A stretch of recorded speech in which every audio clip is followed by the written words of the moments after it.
1939. szeptember 1-e volt, hideg idők jártak. A világ vezetője, a Da Führer nonbinárisnak vallja magát.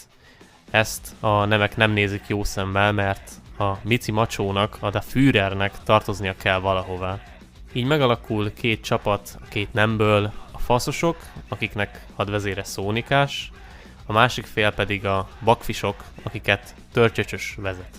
Elkezdődtek a harcok, amelyek kimenete fogja eldönteni, hogy a Da Führer melyik nemhez tartozik, ugyanis nonbinárisként cenzúrát rakott az intim részére, így nem lehet szemmel megfejteni, hogy milyen nemű pontosan.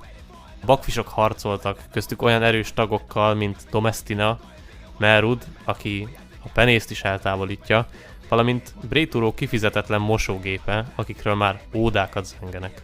A Szónika vezette faszosok oldala inkább védekezett, néhány tagjuk súlyosan meg is sérült, de a hadi felszereltségük miatt erősebbek voltak, mint a boxkesztyűkkel harcoló bakfisok. De a harc közben olyan dolog történt, amire egyik fél sem számított. Szónika és Törcsöcsös is meglepődött, ugyanis egy független mozgalom, a Mi Hazánk érkezett meg a harctérre. Élén a vezetőjük, Oalexa András csúfdémon állt, mellette Vitéz rémpocsék bánájával, Saszossal és Péter parkolással.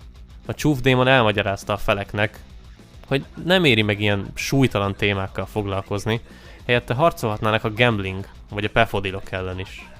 Szónika, a faszosok hadvezére elgondolkodott ezen, és a bakfisek ősanyája, Törcsöcsös is belátta, hogy bizony tovább kell lépniük. Így kezdődött hát a második világháború, ami a gender téma helyett más fölösleges fasságok miatt alakult ki. Vége.